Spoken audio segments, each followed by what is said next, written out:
Hello guys, how are you? I'm doing a meal prep today and a lot is going on.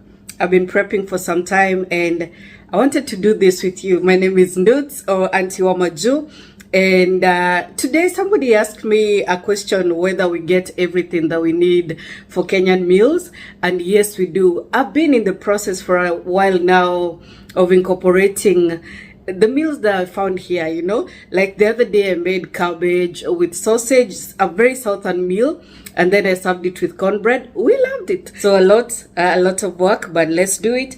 I have my Kenyan tea, so I'm in good company.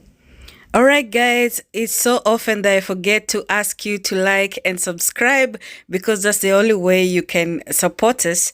And I'm going to start right here. I have my vegetables all cleaned and chopped or in one process or another. And I'm going to mix this seasoning. I'm going to be cooking chicken, beef, and pork. And this pork I'm starting with because it's going to take about 2 hours to cook. So I want to just occupy one oven with that. So I'll be mixing salt and paprika. And then I wanted to add oregano, and then I thought it's better to use Italian herbs because it's a mixture of really good herbs. So I returned the oregano and brought a bit of cumin and the Italian herbs. So those I'll mix together, and then I'm going to use mustard to apply mustard all over the pork so that it helps the spices adhere to, because I'm not rubbing or anything. I just want the mustard to help the seasoning to stick on the meat. When cooking a meat this size, it's going to release a lot of liquid, and you can use that as stock for something else or not. I don't usually use pork stock on any other thing unless it's pure fat that's going to drip. So the thing with this one is that I will bake it and I will be removing the stock that it releases, and then cook it until all the fat is melting and gets crispy. That's the only way to have it very tasty. And with this kind of day, you want to clean as you go. So clean your chopping boards once you use them. That will reduce your work. So I use the mustard to help the seasoning stick on the pork, but on this chicken, I will use the oil just to have different flavors. And I'm just using my gloves to help when I'm mixing. This is not a requirement, and gloves can tear, and they also make you less aware of how dirty your hands can be. So with the chicken, I'll be cooking them in the oven until they get softer, and then getting them crispy in the air fryer because it does a better job of that. I was going to make tray bakes with the meat and the vegetables, but the meat was a lot, so you couldn't even fit in one tray. So I'm going to mix these Brussels sprouts and the broccoli with these chicken thighs, and then I'll finish off the thighs also in the air fryer and then keep my vegetables aside. This is helping me so much in moving along, so it cuts my cooking time in almost by half. So here I'll be mixing my chicken breast. So some of this chicken breast I cut in strips, and I'm going to wrap in bacon and just cook in the air fryer. It cooks faster, and then the rest of it I'll use in a soup.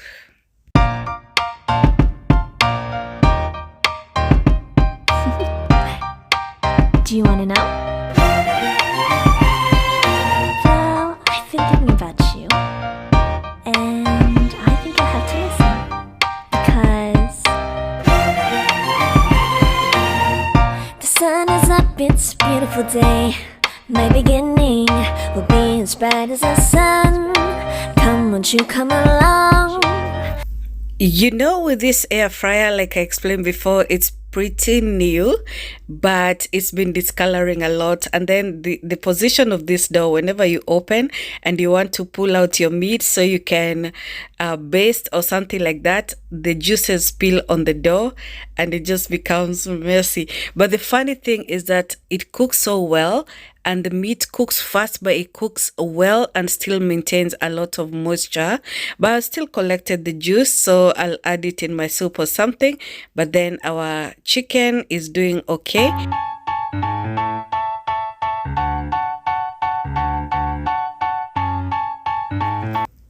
So whenever I'm doing a meal prep, I prefer to roast my vegetables because they keep so much better if you need to freeze, and then they warm up well also, and they still maintain the taste. I'm going to be cooking a bit of butternuts today. The ones I'm cubing, I will add into my soup. The kind of soups I would want to add a gnocchi or some potatoes to thicken, but since I want them to be low carb, I will add this butternut squash. And then I will cook some carrots and some butternut sticks. I was purposeful in buying this butternut with a long neck. That way I can have some slices. And now we are starting our soup. This is a chicken soup that I would ordinarily do with gnocchi. Gnocchi is like a pasta where you incorporate potatoes in all-purpose flour and just knead and make some kind of pasta. But I will be adding the butternut cubes. So this was part of my chicken cubes that I'm cooking down like this just to flavor it, and then I add the butternut. The butternut cubes. I will cook this with the onion, celery, some carrots, and just flavor them well enough so that when I add my stock, it will still be in full flavor. You want to cook this until you flavor together, add the spices of choice, and then I'll be adding some chicken stock minutely because it's basically a chicken soup.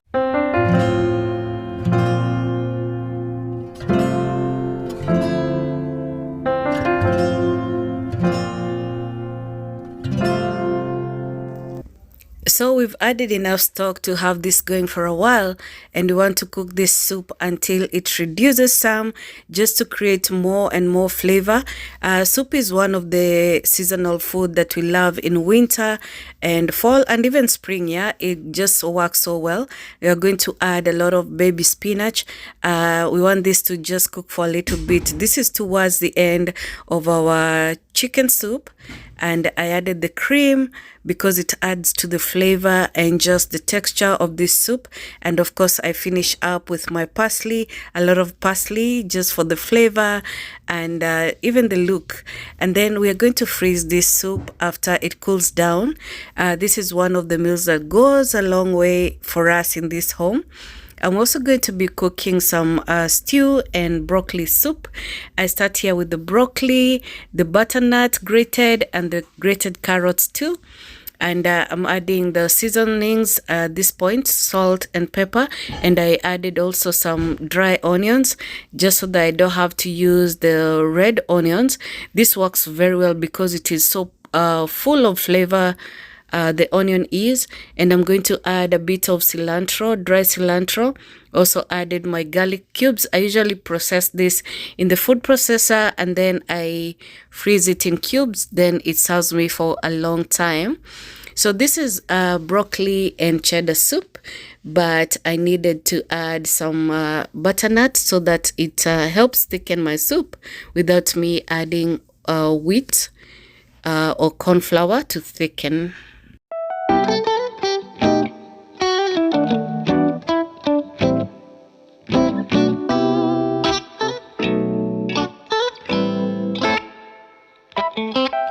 So as you have seen, I've added a bit of butter and then the stock. I want this to boil for a time, yeah, just the same way. I want to incorporate a lot of flavor, and then I added cream just to finish it. It's also one among the favorites, and when I keep it low carb, it serves more of the members of our family. So this really works for us, and I've since been using these silicone containers to freeze my soup for a bit, and then I remove and just add them in a Ziploc bag.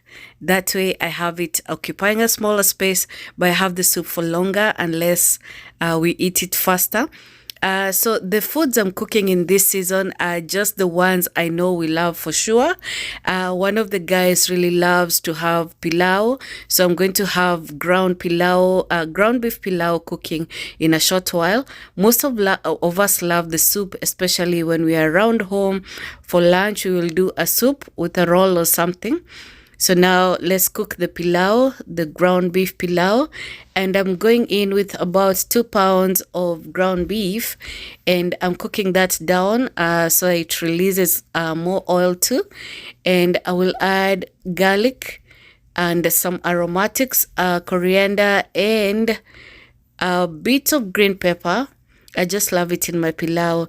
Then I will add some onion rings, just cut big because I was in a hurry at this point. And then we will add the pilau masala. So for me, I add more pilau masala than I add garlic, because I find that that's the perfect balance for pilau. So when I used to add too much garlic, I didn't quite like the flavor. So more pilau masala, less garlic.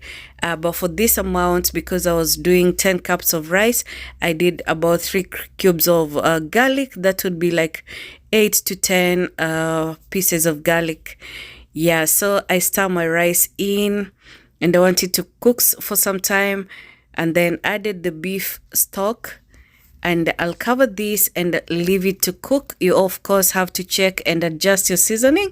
It doesn't cook for much longer after you cover, so about 10 minutes, and then your pilau will be ready. You want to stir at this point before it completely dries. That way you'll be able to incorporate all the meat and the aromatics that flowed to the top, and then just stir and cover again so that it completely dries. And then once it cools a bit, you'll be able to portion your rice and have it ready for freezing. Yeah. Came at 17.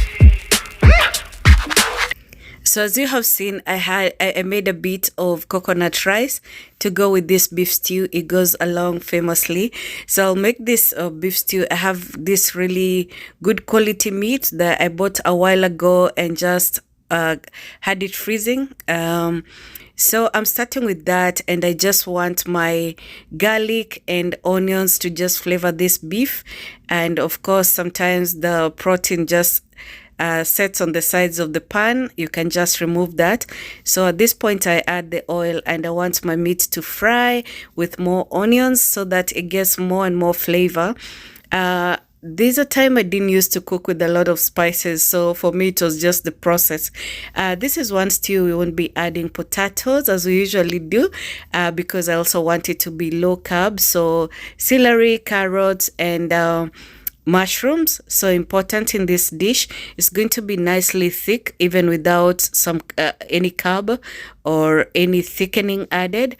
Just a lot of tomatoes, crushed tomatoes, and you want your aromatics to be on point. Lots of garlic, lots of herbs, even dried herbs work very, very well. And for liquid, I'll be adding beef stock, and I'll let this cook for a while, and I'll add Royco too. Not properly low carb because of the corn flour it contains, but for just that Kenyan flavor. Also want to adjust your seasoning, add salt and pepper according to your taste, and then at the very end you want to add your zucchini because you don't want it to be too soggy, and then finish off with some dania. And I'm just starting to set my everything that's cooked. I'm setting it on the counter to cool before I start packing it. And in the meantime, I will cook my butternut sticks and carrots together. Just roast them in the oven with some spices and oil, and this will go a long way in serving our meals.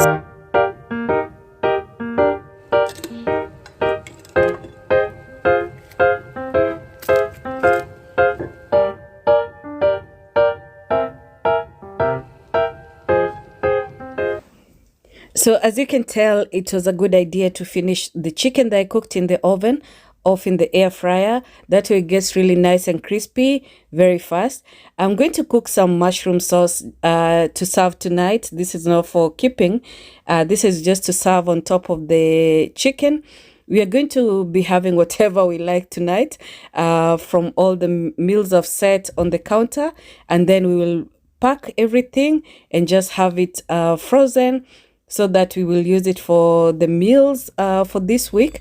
You know, this saves us a lot of time and stress in deciding what to cook, but also I've discovered it's just so nice to have the meals, and when we don't want to eat them, we'll cook something different for the evening or for the dinner or for breakfast, whatever time we want to change.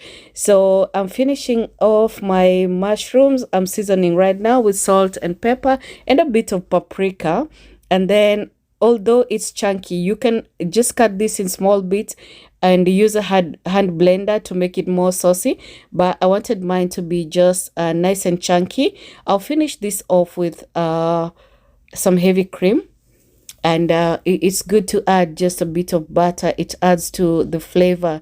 And check your seasoning again before you finish off. About a half a cup or a cup of cream will do for this. Finish off with some herb, some dry herb, and just remove it when you can see the cream has thickened. You don't want it to be runny in any way. This is just for adding more flavor to your roasted chicken. So you can serve this with chicken and vegetables. It goes very well together. So for tonight, we'll have some nice warm meals, and then keep them aside and eat them when we need them. So that is how it's been working for us, and that is why I'm back to meal prepping. Saves us a lot of time and money. And for tonight, we let the man of the house just portion out the pork for us. This pork was delicious, and as you can see, the fatty bit got nice and crispy, still in the oven. I did have to finish this off in the air fryer because it was in the oven for a long time. So everything is ready now. As you can see, my butternut and carrot, my broccoli soup, my chicken soup over there, my beef stew, my mushroom sauce, 2 types of veggies. Not really 2 types. It's kind of the same veggies. I just cooked them separately because I needed the space. Bacon wrapped chicken, the roasted chicken, and now the pork. This will be going for a long time because just one piece is too big even. And for most of us, we went for this, meaning we kept a lot of chicken. But yeah, these meals have been helping a lot with our busy schedules. Just to have a meal ready and just warm it, it works very well. So we are portioning that, and then we'll keep a lot of these meals in the fridge. For now, we are eating to our fill, and then we'll all get into the work of portioning them out and just putting in the freezer. Life in a world that keeps changing. Think that it's progress you're making.